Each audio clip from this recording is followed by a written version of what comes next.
हे ज्ञेय सब संसार पर निज रूप उसमें मूल है।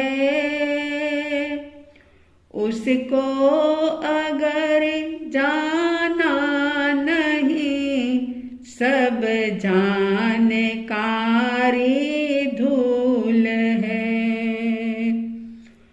हूँ आत्मा गुण ज्ञान वाला, हूँ अजर में हूँ अमर।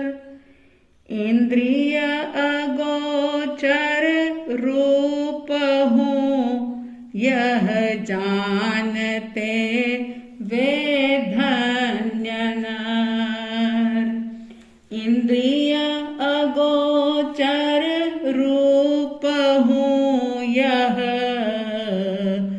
जानते वे धन्य नर।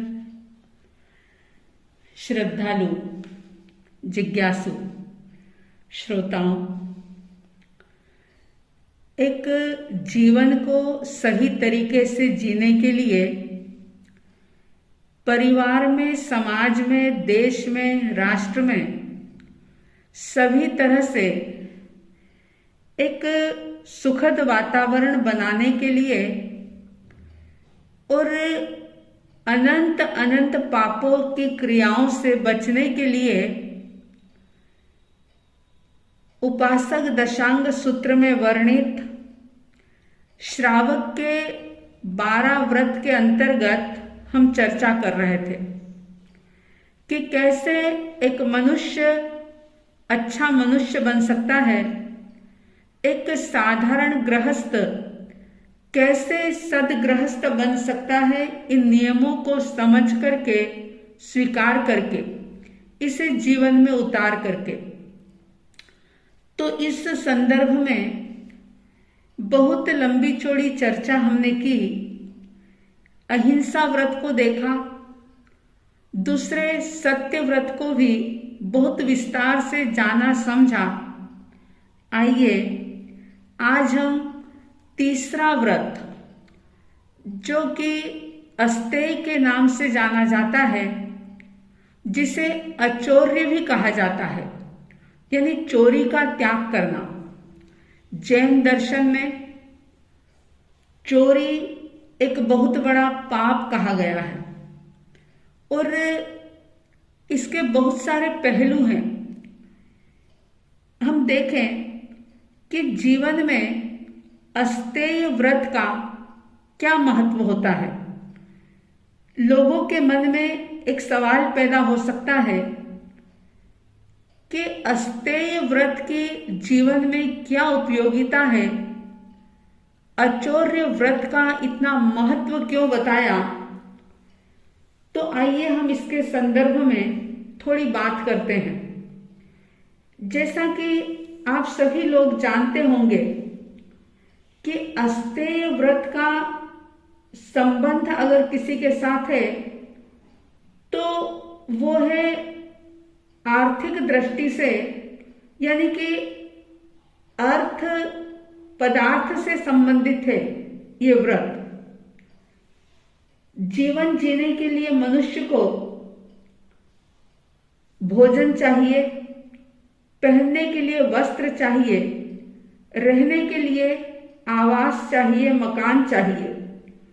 फिर चाहे वह मनुष्य यानी गृहस्थ हो, चाहे वो साधु सन्यासी ही क्यों ना हो, लेकिन भोजन की, कपड़े की, रहने के लिए स्थान की आवश्यकता, यानी इन कुछ पदार्थों की अनिवार्य आवश्यकता सभी को होती है। लेकिन सवाल इन पदार्थों को लेने का या उपभोग करने का, इनका उपयोग करने का ही नहीं है। अगर हम धर्म की दृष्टि से बात करें तो धर्म की दृष्टि ये कहती है कि भौतिक पदार्थों को जब तक हमारा ये शरीर है तब तक लेना ही पड़ेगा, लेकिन लेने की कोई भी शास्त्र या जिनवाणी मना नहीं करती। कोई भी ग्रंथ शास्त्र ये नहीं कहता कि इन पदार्थों के बिना आप जीवन जियो। लेकिन हाँ, इतनी बात जरूर है कि ये जो भी पदार्थ हैं, इनको लेने से पहले आप जरा सोचो कि आपकी मर्यादा क्या है। आपको कितना और कौन सा पदार्थ लेने का अधिकार है, और जो भी पदार्थ आप ले रहे हो वो किस विधि से लेना है, कैसे लेना चाहिए। और जब ये बात समझ लेना है तो उसके बाद फिर एक बात सामने आती है कि जो भी पदार्थ आप ले रहे हो उसका उपभोग करना, उसका यूज करना आपके लिए योग्य है या नहीं है। यदि योग्य है तो वो कितनी मात्रा में, कितनी संख्या में उपयोग करना उचित है, ताकि दूसरे के अधिकार का भी हनन ना हो, दूसरे के जीवन जीने में किसी प्रकार की कठिनाई पैदा ना हो। ये प्रश्न अस्तेय व्रत की आवश्यकता बताता है। अस्तेय व्रत, अचौर्य व्रत, ये तीसरा व्रत जो है, इसके बिना मनुष्य पशु की तरह जीवन बिताता है या तो वो दानवीय जीवन बिताता है। क्योंकि पशु के जीवन में क्या होता है, आप सब अपनी आंखों से देखते हैं कि पशु जिसको जितना खाने पीने को या जीने के लिए जो जरूरी चीजें उसे मिल गई तो वो पूरा के पूरा उस पर अधिकार जमा लेता है। दूसरा पशु कोई पास में खड़ा है, जैसे आपने एक गाय को चारा दिया, अब दूसरी गाय पास में खड़ी है, भले ही वो भूखी है, प्यासी है, उसको खाने पीने की दूसरी कोई चीजें नहीं मिली या उसे जितना चाहिए था उतना नहीं मिला, तो जिस गाय को आपने चारा डाला है वो गाय उसकी चिंता नहीं करेगी, क्योंकि दूसरों की चिंता करना पशु जगत में होता ही नहीं है। पशु चौर्य अचौर्य इसमें कुछ भी नहीं समझता, ना वो ईमानदारी या बेईमानी के बारे में कुछ समझता है, ना वो अधिकार और कर्तव्य का उसे ज्ञान हो पाता है। उसे तो बस भूख लगती है और जो कुछ मिल गया वो अकेला ही खा जाता है। दूसरे के लिए कुछ बचा कर रखने की उसे भावना ही पैदा नहीं होती। अगर कुछ बच जाए तो वो बात अलग है। अब इसके भी आगे अगर हम देखें तो इससे भी ज्यादा भयंकर जीवन होता है दानवीय जीवन। दानवीय जीवन जिसमें दूसरे के मरने जीने की कोई फिक्र नहीं होती, दूसरे की क्या आवश्यकता है, अनावश्यकता है, अधिकार क्या है, कर्तव्य क्या है, इसका कोई भी भान उसे नहीं होता। तो वो तो क्या करता है, सिर्फ अपने जीने की चिंता करता है, और वो भी अगर उसे जितना चाहिए उतना नहीं मिले तो वो दूसरों से झपट करके, छीना झपटी करके, लड़ करके, झगड़ा करके, मारपीट करके भी ले लेता है। ये उसकी नीति होती है। आप सोचो कि अगर मानव समाज में भी ये पशु जैसा जीवन आ जाए, यानी मनुष्य पाशविकता को या दानवीय जीवन को जीना प्रारंभ कर दे तो क्या होगा। और जिन्होंने ऐसा जीवन जीना शुरू कर दिया, चाहे वो आकृति से इंसान हैं, लेकिन उनका जीवन कैसा हो जाता है। ऐसे लोग जहां होते हैं वहां अराजकता फैल जाती है, मार काट मच जाती है, तू मैं शुरू हो जाती है, और सबका जीवन जो है वो अशांत हो जाता है। फिर चाहे परिवार हो, पड़ोसी हो, मित्र हो, कोई भी क्यों न हो, कोई भी व्यक्ति किसी पर भी पूर्ण विश्वास के साथ जी नहीं सकता। उसके जीवन से सुख शांति गायब हो जाती है। तो अस्तेय व्रत की इसीलिए जरूरत है कि मनुष्य पाशविकता से, दानवीय जीवन से मुक्त होकर के शुद्ध मानवीय और दिव्य जीवन व्यतीत कर सके। इसके लिए अस्तेय व्रत को जानना, समझना और इसे जीवन में स्वीकार करना बहुत अनिवार्य है। अपनी जीविका के लिए, या ऐसा कह दें कि अपने जीवन की जो जो भी आवश्यकता है, उन आवश्यकताओं के लिए न्याय के साथ, नीति के साथ अच्छे तरीके से पुरुषार्थ करे और उससे जो भी पदार्थ प्राप्त हो उसी में गुजारा चलाए, उसी से अपना काम चलाए।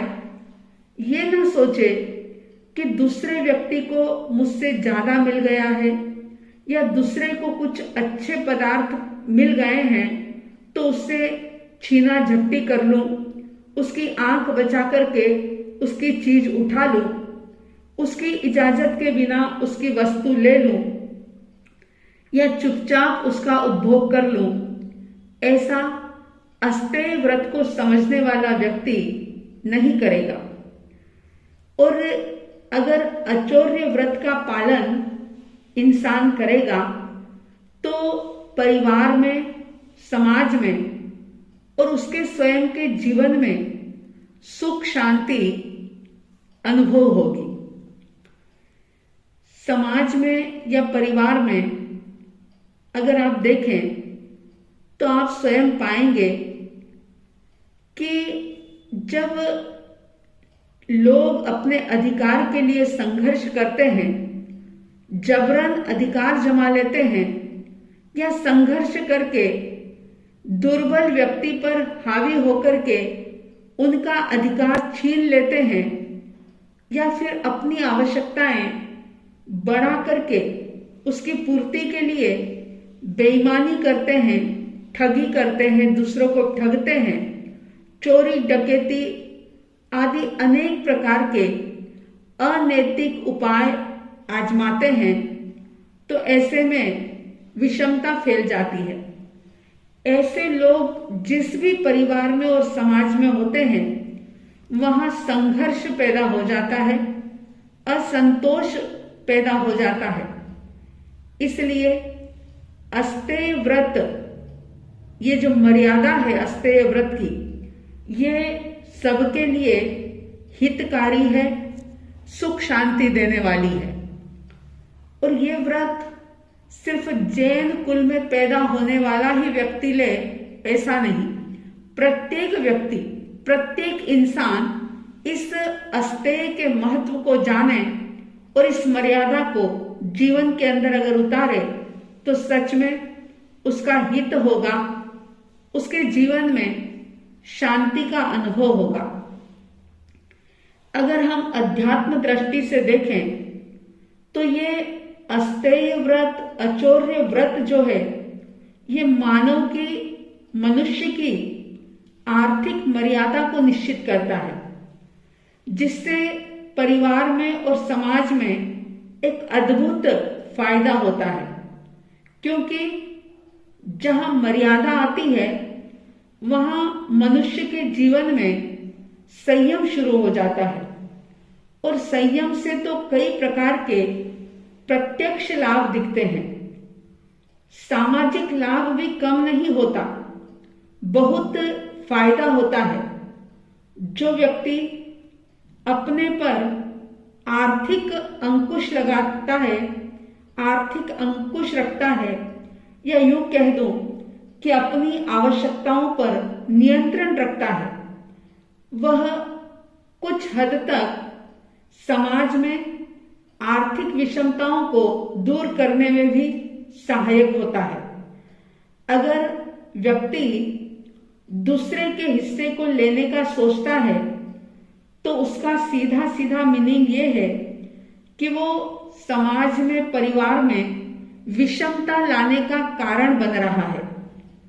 सभी लोगों को अन्न की, भोजन की, वस्त्र आदि जो भी आवश्यक सुविधा है उन सब का समान रूप से अवसर मिलना चाहिए। समाज की, राष्ट्र की, देश की बात तो बहुत दूर, अगर परिवार के बारे में भी हम सोचें कि एक व्यक्ति अगर जीवन में मर्यादा लाता है तो विषमता परिवार में कम हो जाती है, दूर हो जाती है।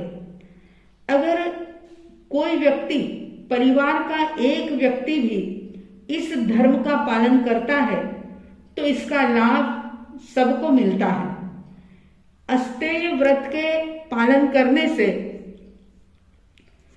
उसके सबके स्वयं के ऊपर तो संयम का लाभ उसे मिलता ही है, उसके भीतर में तो मर्यादा आती ही है, लेकिन समाज के लिए समानता प्राप्त कराने में वो मदद रूप होता है, इसका भी लाभ उसे मिलता है। तो ये बहुत असीम लाभ है। और इस व्रत का जब बहुत व्यापक रूप से पालन होने लग जाता है तो समाज में कृपणता मिट जाती है, दीनता का भाव खत्म हो जाता है। कृपण शब्द के बहुत सारे अर्थ होते हैं। कृपण का अर्थ यहां पर अगर हम देखें तो वो दीनता होगा, क्योंकि गीता में जो बात बताई है उसमें ये कहा कि कृपणाः फल हेतवः, यानी कृपण वे हैं जो इच्छाओं के अधीन होकर के, लालसा, वासना और तृष्णा के वशीभूत होकर के फल को पाने के लिए कर्म करते हैं। फल की आसक्ति से कार्य करने वाला व्यक्ति जो है वो दीनहीन बनता है। और इसके विपरीत अगर फल प्राप्ति के लिए दीनता छोड़ करके जो अस्तेय व्रत का पालन करता है वो स्वतंत्र हो जाता है, स्वाधीन हो जाता है। और ऐसे अस्तेय व्रत के पालन से समाज में चलने वाला जो विग्रह है या वर्ग संघर्ष है वो भी मिट जाता है। समाज में या परिवार में संघर्ष कह दो, द्वेष कह दो, तिरस्कार आदि का भाव तभी पैदा होता है जब सबको विकास का समान अवसर नहीं मिलता। अगर परिवार के सारे सदस्यों को विकास करने का समान अधिकार मिले तो वहां द्वेष का भाव खत्म हो जाता है, मत्सर नहीं होता, संघर्ष नहीं होता, तिरस्कार का भाव पैदा नहीं होता। और जहां ये सब चीजें नहीं होती, यानी अस्तेय व्रत का पालन नहीं होता, वहां पर सबको समान रूप से अपनी उन्नति करने का, अपनी प्रगति करने का, विकास करने का अवसर समान रूप से प्राप्त नहीं होता। तो क्या होता है, जब ऐसी परिस्थिति बनती है तो स्पर्धा वृत्ति जोर पकड़ती है। और जब कंपटीशन का भाव मन में आता है तो बहुत सारी विषम स्थितियां पैदा होती है, कलह होते हैं, झगड़े होते हैं। और इस विग्रह की परिस्थिति को बदलने के लिए और परिवार में, समाज में समत्व स्थापित करने के लिए अस्तेय व्रत बहुत आवश्यक है, जरूरी है। अगर कानून से या किसी भय से व्यक्ति के मन में समता आती है तो यूं समझना कि वो तो ऊपर से लादी हुई या थोपी हुई समता होती है। और ऐसी समता में स्थायित्व नहीं होता, उसमें स्थिरता नहीं होती। और जो समता समाज में फैली हुई विषमताओं को मिटाने के लिए अस्तेय व्रत के माध्यम से स्वेच्छा से, अपनी इच्छा पूर्वक अगर स्वीकार की जाती है तो उसमें परस्पर सहयोग की भावना बढ़ती है। और ये सहयोग की भावना स्थायित्व पैदा करती है, इसके अंदर स्थायित्व आता है। अस्तेय व्रत और भी इसके बहुत सारे लाभ हैं। यह लौकिक पारलौकिक लाभ भी कम नहीं है। आचार्य भगवंत पूज्य गुरुदेव श्री आनंद ऋषि जी महाराज, जिन्होंने हमें सिंदूर प्रकरण सिखाया, तो सिंदूर प्रकरण के अंदर इस व्रत की महिमा बताते हुए कहा गया था, तमभिलषति सिद्धिस्तं व्रणीते समृद्धि, तमभिसरति कीर्तिर्मुञ्चते तं भवार्ति, स्पृहयति सुगतिस्तं नेक्षते दुर्गतिस्तं, परिहरति विपत्तिर्यो न गृह्णात्यदत्तम्। बहुत ही भावपूर्ण श्लोक है ये। इसमें अचौर्य व्रत की महिमा बताई है और ये कहा कि जो कभी भी बिना दी हुई वस्तु को ग्रहण नहीं करता, सिद्धि उसकी अभिलाषा करती है। यानी उसको सिद्धि की आवश्यकता नहीं होती, लेकिन सिद्धि उसकी अभिलाषा करती है। समृद्धि उस व्यक्ति को स्वीकार कर लेती है जो कभी भी चोरी नहीं करता। कीर्ति उसके पास आती है। सांसारिक पीड़ाएं ऐसे व्यक्ति का पीछा छोड़ देती है और सुगति उसकी स्पृहा करती है और दुर्गति उसे देखती भी नहीं, विपत्ति उसे छोड़ देती है। इस तरह से अस्तेय व्रत की बहुत बड़ी साधना है ये। और अस्तेय व्रत का पालन जो व्यक्ति को समृद्धि देता है, कीर्ति देता है, उसकी पीड़ा दूर करता है, उसे सिद्धि देता है और दुर्गति उससे बहुत दूर रहती है, सारी विपत्तियां उससे छूट जाती है। इतना बड़ा लाभ अस्तेय व्रत का पालन करने से होता है। और अगर अस्तेय व्रत का व्यापक रूप से पालन होने लगे तो सबके लिए सारी सुविधाएं और विकास के लिए सब अनुकूलताएं और समान अवसर प्राप्त हो सकता है।